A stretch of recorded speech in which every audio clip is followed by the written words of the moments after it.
For a long, painful moment, silence rang through the room. It was like everyone had frozen, faces a mask of complete and utter bafflement. The silence was only broken by Sokka, breathing in a voice so silent that it would have been impossible to be heard by any but the gang clustered around Zuko. He's finally snapped. I knew it was a matter of time, but really? Now? Pai Sho? The chief asked incredulously, face twisted in confused suspicion. However, the elderly man behind him had straightened, eyes growing sharp. Zuko kept his eyes on the elder. Yes, if I win, then I will walk free with my companions. If not, then I willingly submit myself to the justice of your tribe. The words felt like acid in his mouth, but he forced them out, forced himself to mean them, forced himself not to remember the last formal challenge he made, a nation and a lifetime ago. The chief's face scrunched into fury. How dare you think a simple game could... Chief, the master said, eyes still sharp, I have heard it said that it is through Pai Sho that a man's true self is revealed.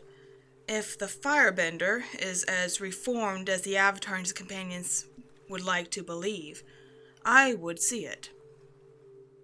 The chief did not seem comfortable. Instead, he was looking at the elder with outright astonishment. You would risk our tribe on the result of a game. I would accept full responsibility for the boy and his actions, if he is able to impress me. You have my word, Chief. I would do nothing to endanger our people. After a long, silent moment, the chief nodded. He nodded to the men who had dragged Zuko into the room, and they scattered, presumably to get a board and tiles. Zuko could not believe this was working. If the Glare Master Pakku was sending his way meant anything, then the elder was wishing it wasn't. The teen finally turned to his friends. Katara, Aang, and Sokka were all gaping openly at him.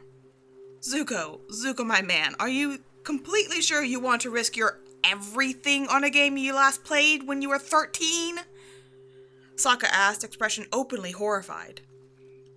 I played a few weeks ago, Zuko said defensively, even though he was pretty sure he never actually won a game that hadn't been entrenched in a million codes.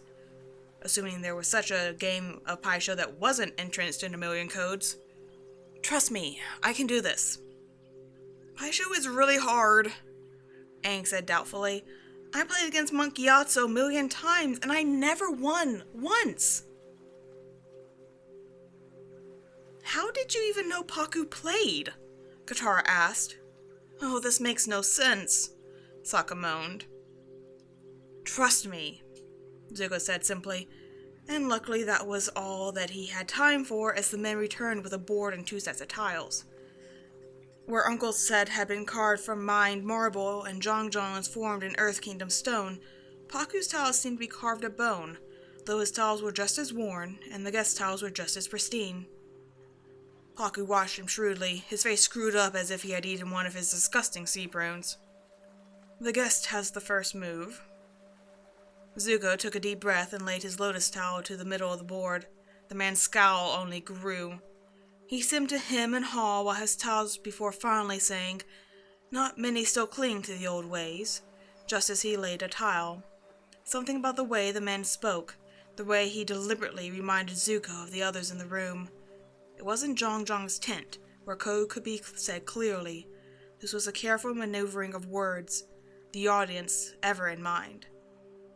My uncle taught me. He used to say those who did could always find a friend.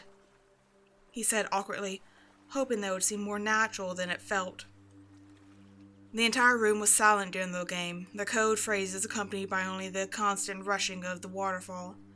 The air felt heavy with anticipation, and Zuko barely breathed until he played his final move, creating the image of a lotus and strangely a victory for the guest.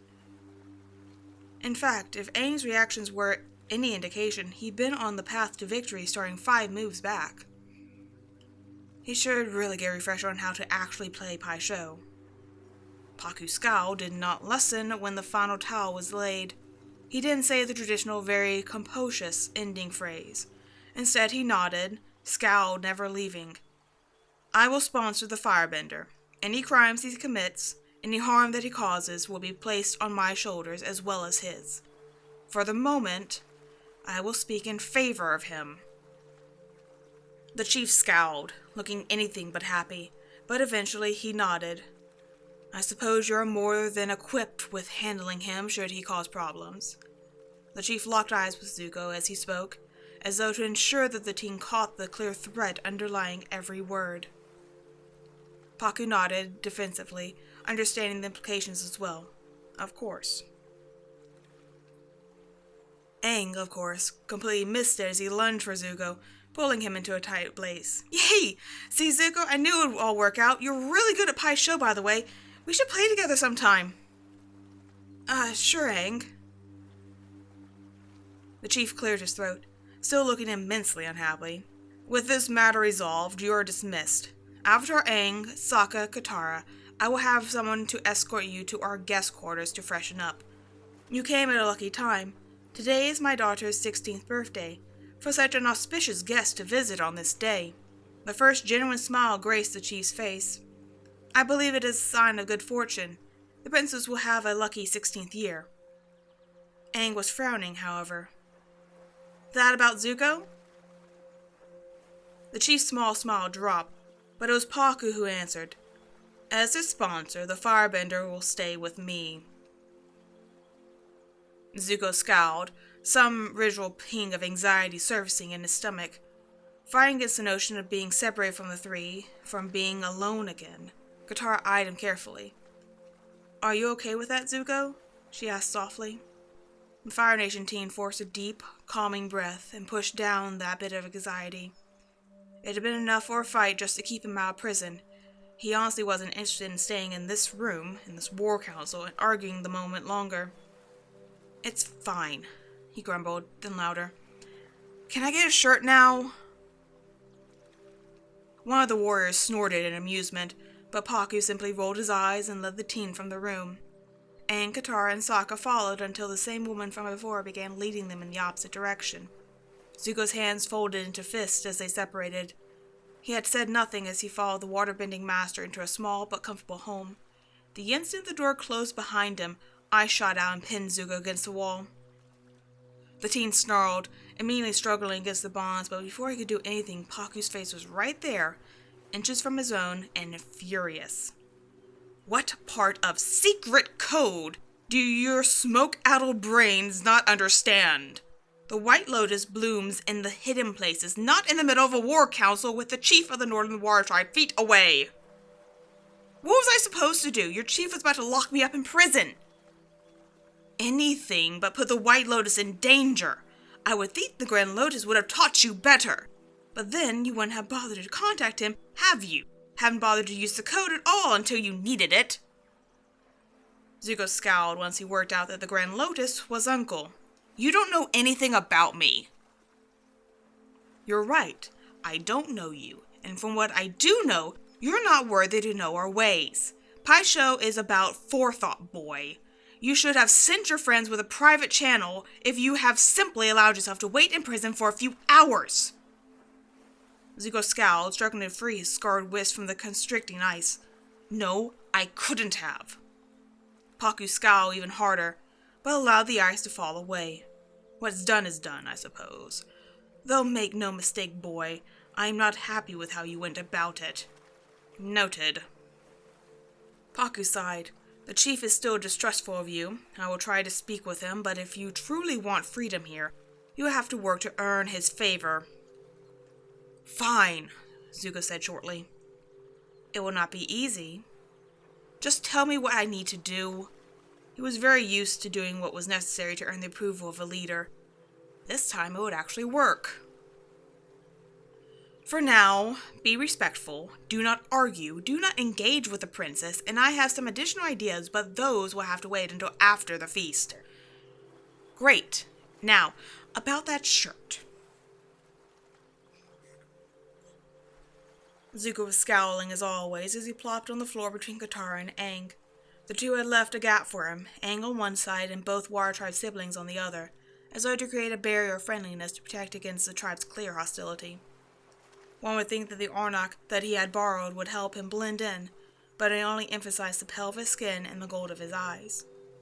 This matter wasn't helped by the narrow-eyed glare his scar forced, or the formal senza he naturally sat in. Everything about the boy screamed different, screamed firebender, and Katara was hyper-aware of the extra scrutiny he was under. It wasn't fair. They were supposed to be better than this. She spent so long dreaming of coming here, dreaming of finding her people and learning to bend. Whatever she thought of this moment, it had been joyful and victorious. It had felt like coming home. This was nothing like she imagined. She was uncomfortable, on edge, and nervous, not to mention angry. Why didn't they believe them? The Avatar himself was speaking for Zuko's character. Why didn't they believe him? She was going to conveniently ignore the fact that she had held out on distrusting him for long after Aang had given his approval. Ugh, Zuko complained, shaking out his wrists and glaring at the insulating fox hair fur around the flopping cuffs. What is with this? Even if I could bend, I wouldn't be able to without setting my coat on fire. Ugh, I hate this. Why is the most flammable part right next to my hands and face? He was practically growling.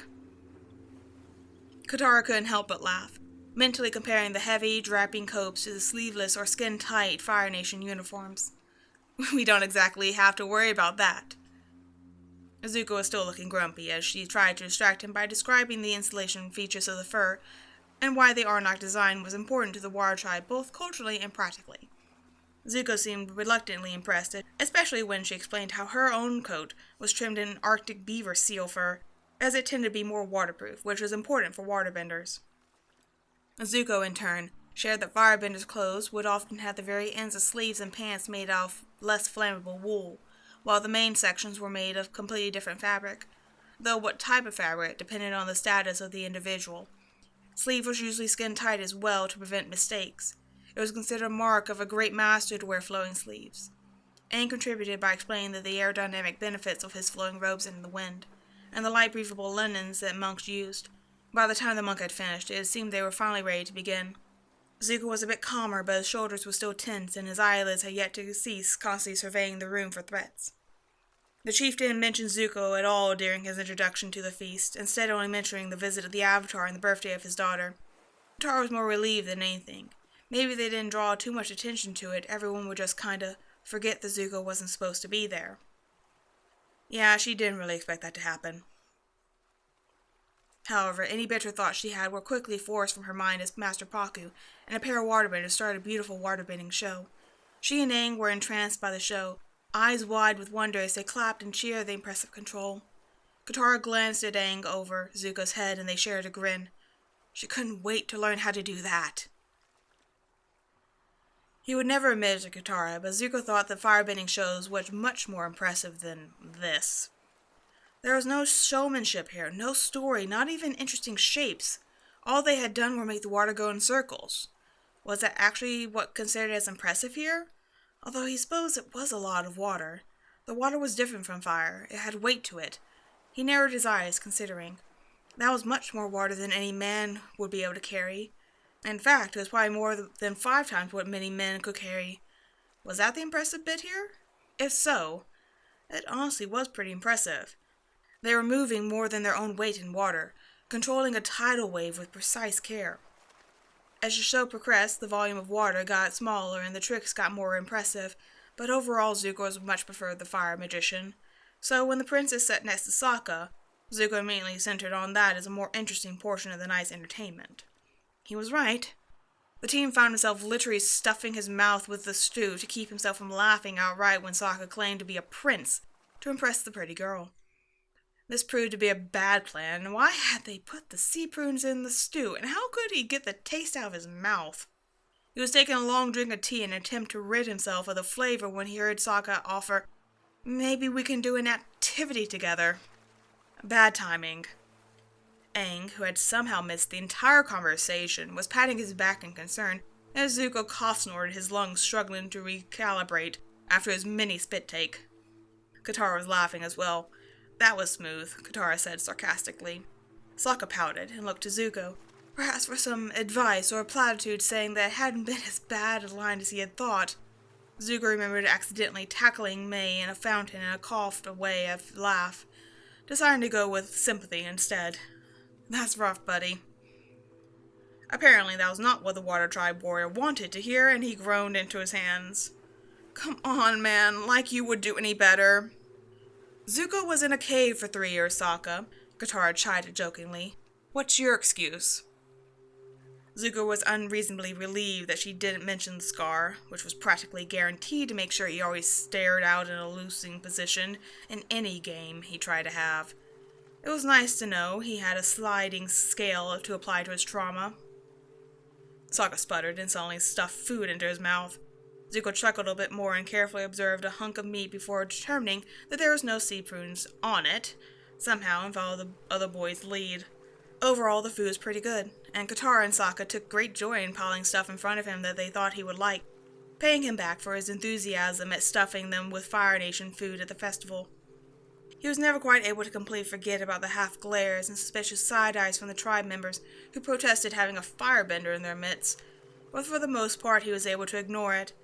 He could focus on the meal, or the show, the beat of drums and rhythm music, on Katara and Sokka's joy as they shared their culture with him as he had with them. The celebration lasted long into the night, until finally, after hours of feasting and revelry, people started to trickle out. It wasn't long until a yawning pair of southern teens joined the leaving throngs, Aang following quickly behind after Arnok introduced him to Pakku. Soon, Zuko was following the Master Waterbender back to his hut. The pair was silent in the walk back, each entranced in their own thoughts. The teen thought back to his lessons at home. Book after book, they had presented the Water Tribe as primitive savages, lacking culture and art and things that represented real civilization. It couldn't have been further from the truth. There was so much culture and civilization here. It was different from the Fire Nation, yes, but that didn't make it less. The Fire Nation, his ancestors, his father had lied about the purpose of the war, had lied about caring for their people, had lied about the supposed Air Nation army, and had lied about the Water Tribe. They had lied about the Earth Kingdom, which was taught as being stagnant and resistant to change, but most of the Fire Nation's most recent technology advances were made from an Earth Kingdom scientist, forced to invent for the Fire Nation for his place of refuge. What else had he lied about? What else was he prepared to lie about for the pointless, stupid war? I have spoken to Chief Arnok, Pakku said, startling Zuko of his thoughts. The teen blinked as his mind struggled to catch up. It was so easy sometimes to slip into his thoughts, to fall into the hole of his thoughts that had eaten up the whole day within the cave. Even so, once he had pulled himself from the thoughts completely, he wasn't sure what the master was talking about. About what? He ventured. About you. The idiot was implied. He would be more comfortable with you being here if you were to contribute to the tribe. Like chores?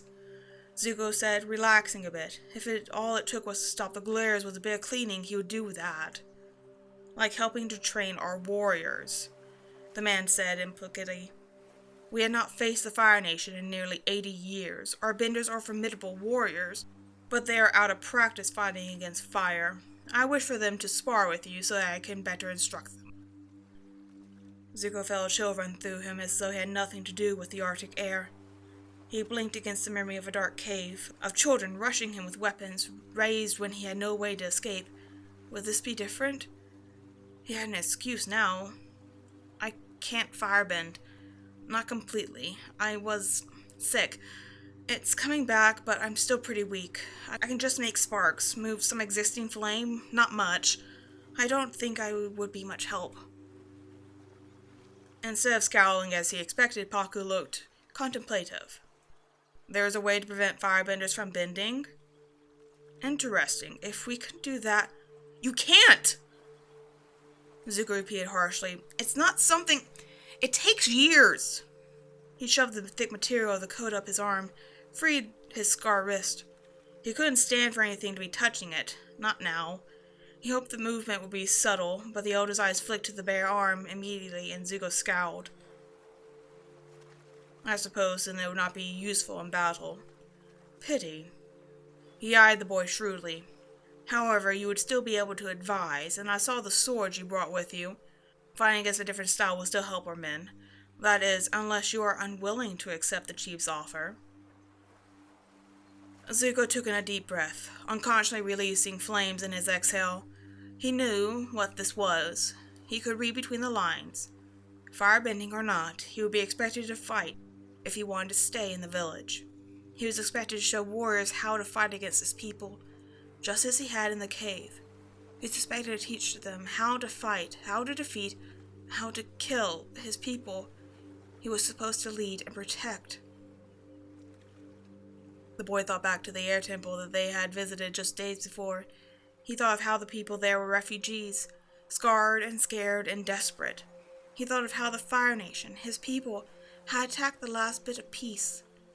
But dozens of Fire Nation soldiers had fallen as they followed orders to attack a peaceful place. He'd realized then and there that the war was hurting the Fire Nation just as much as it was hurting the other nations.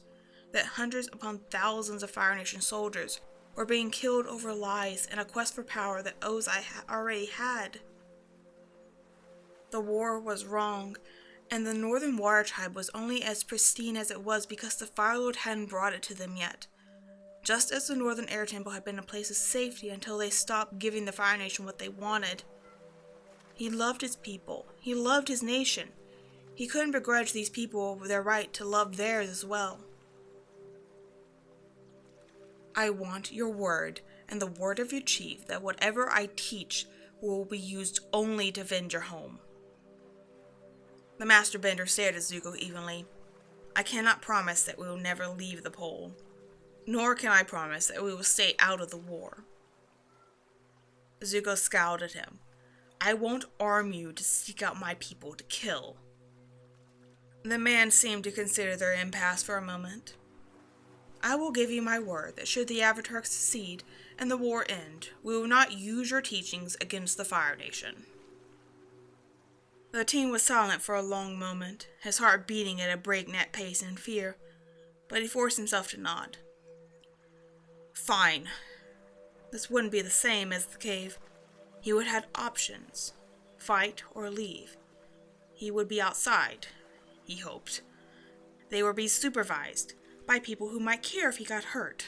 Maybe. He would be fine. He could do this. He had to. He didn't think he had a choice. Excellent, the elder said as they finally arrived at his home. I am training the Avatar and his friend in the morning, but after lunch you will meet me in the training grounds. Then we will see how my men fare against you. Zuko frowned, something about the wording odd. Your men? What about the female benders? Will I face them later? Paku, ever-present scowl deepened. Women do not waterbend, he said sharply. It is against tradition. Female benders are to be healers. They are not warriors. Zuko vowed to be as far away as possible when Katara heard about that.